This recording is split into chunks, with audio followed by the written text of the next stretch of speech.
sembrada en Tunjuelito.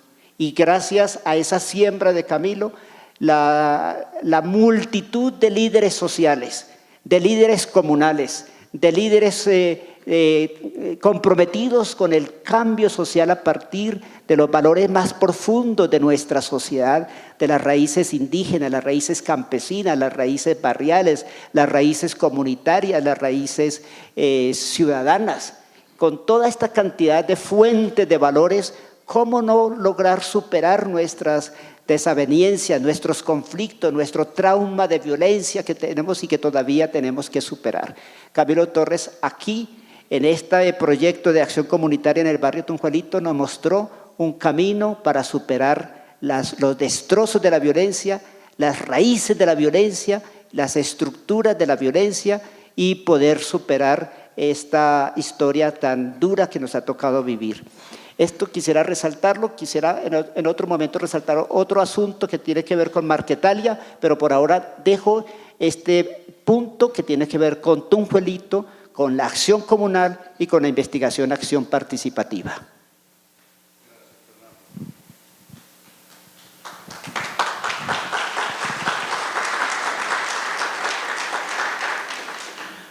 Este es un primer paso para descubrir al verdadero Camilo Torres. Y todos estos datos históricos que Fernando nos ha aportado ya nos están ayudando a hacer ese descubrimiento. Ahora, desde otro ángulo distinto, Padre Jiménez, usted nos va a ayudar con eso. Usted utilizará el ángulo pastoral y la visión que desde allí se tiene de Camilo Torres. Pienso que es, no sé si estoy presumiendo. Buenas tardes. Yo quiero hablar de Camilo Torres a partir de mi experiencia de 12 años de capellán en la Universidad Nacional de Colombia, sede Bogotá. Antes de dar ese testimonio de lo que yo vi allí adentro, el interés de los jóvenes en Camilo Torres y lo que ellos recuerdan de Camilo Torres, comparto con Fernando también el mismo sentimiento de era necesario un espacio para recuperar la memoria de Camilo Torres. Y lo digo porque en 12 años que estuve en la Nacional, siempre en febrero, jóvenes inspirados en Camilo Torres, la facultad misma de Sociología organizaba siempre foros, encuentros, discusiones en torno al pensamiento, la vida y memoria de Camilo Torres. Y siempre me cuestionaba yo, bueno, ¿por qué la iglesia arquidiocesana a la que perteneció Camilo Torres como presbítero no hacíamos algo para recuperar su memoria? Y también para superar esa mirada limitante, estereotipada del Camilo Torres guerrillero. Entonces yo creo que es un espacio importante y válido para iniciar esa recuperación de la memoria. Entonces desde la Universidad Nacional mi experiencia de Camilo, que fue una experiencia desde la capellanía, no desde la academia, pues sí tiene mucho que ver con lo pastoral, naturalmente. El primer hecho que marcó mi interés en Camilo Torres, recién nombrado capellán por el arzobispo Rubiano en ese momento, me llamó el rector de la universidad, que quería hablar conmigo, que estaba recién nombrado capellán. Ricardo Londoño, que era el otro capellán, dijo, eso nunca lo ha hecho un rector, que personalmente invite a un capellán a hablar con él. Yo quedé sorprendido y la invitación tenía una razón. Acababa la Universidad Nacional de publicar todos unos textos de Camilo Torres en relación con el Frente Unido, con su postura social, con su postura política, con su postura teológica, y me llamó casi de modo exclusivo a entregármelos él personalmente. Yo había escuchado de oídas de Camilo Torres y siempre era el asunto del guerrillero, no sé qué, y la verdad no conocía mucho de Camilo Torres. Entonces me di a la tarea de empezar a conocer a Camilo Torres a partir de esos textos que me daba el rector. Entonces ya desde ahí comencé yo a sentir la necesidad de acercarme más a su vida, a su persona, a su pensamiento, a su postura, social, pero también a su postura pastoral y a su misma postura eclesial. Y la vida me dio la oportunidad en esos 12 años de encontrarme con un Camilo Torres de muchos rostros, de una pluralidad de rostros inmensos. A algunos les llamaba la atención el Camilo Torres sociólogo, a otros les llamaba la atención el Camilo Torres que movía masas y particularmente masas estudiantiles. Ahora me referiré un poco más a eso. A otros les llamaba profundamente el Camilo Torres que estaba comprometido con los pobres, que se la pasaba en las barriadas. Y a otros les llamaba también la atención la postura de Camilo Torres, crítica, es verdad, fuertemente crítica, frente a la iglesia de su tiempo. Entonces, me di cuenta yo que acercarse a Camilo Torres desde una sola perspectiva o una sola postura, pues era totalmente perder la posibilidad de encontrarse con él de un modo válido y justo.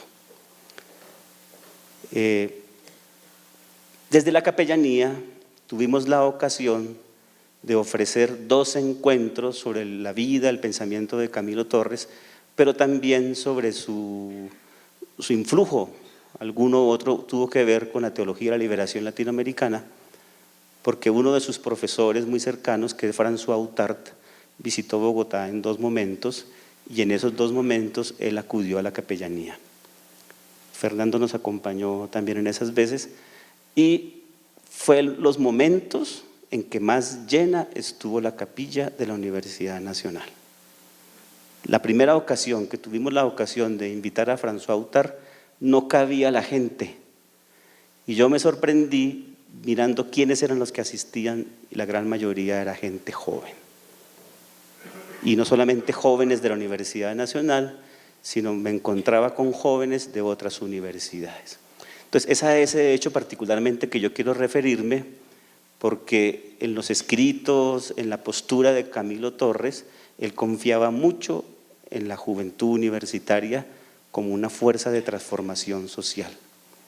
También él era consciente que en medio de tantas vicisitudes de la política y de la vida colombiana, pues tampoco podía ser ingenuo frente a la juventud universitaria, pero digamos había una posición de él que los jóvenes universitarios, por su conocimiento, por su posibilidad de acceder a la universidad, pensemos hoy día que es tan difícil hacerlo, vayámonos 50 años atrás y nos daremos cuenta que la cobertura universitaria pues era mínima. Entonces él consideraba que bien o mal era una población privilegiada en medio de tantos pobres.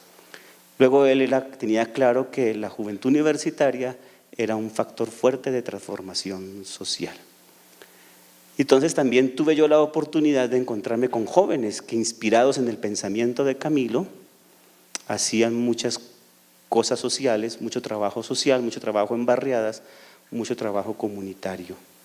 Durante 1 año y medio incluso tuve la ocasión de reunirme con un grupo de unos 20, venidos de diferentes universidades de la ciudad, a estudiar el pensamiento de Camilo Torres ahí en la capellanía.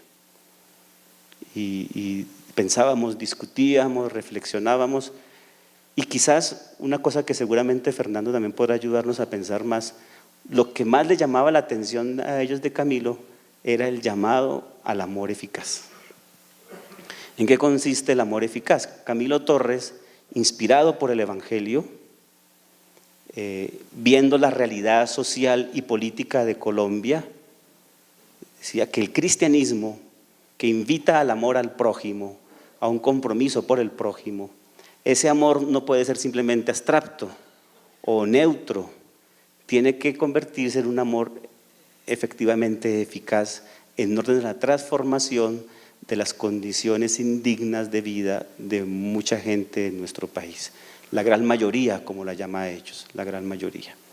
Entonces, mucho del pensamiento social de Camilo, muchas de sus acciones como esas de la acción comunal, mucho de su acción con la juventud, su presencia en diferentes espacios sociales y políticos y religiosos, fueron inspirados por esa postura eminentemente cristiana, eminentemente de fe, que hoy día se conoce como la postura del amor eficaz.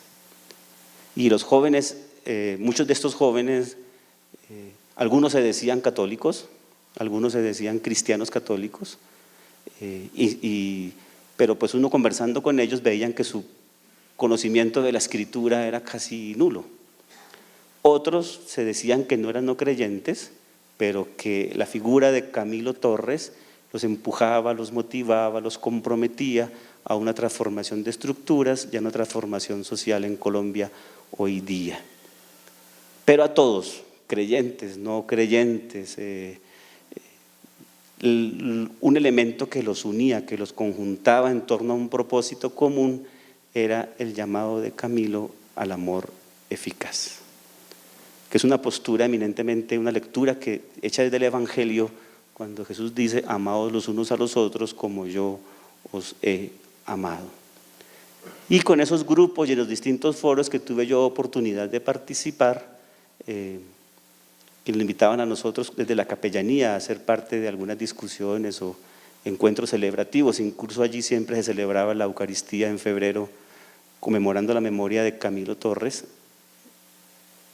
El llamado que yo hacía era que no olvidáramos eso, que Camilo Torres no solamente era sociólogo, era sacerdote, era creyente y era cristiano. Y él nunca dejó de serlo.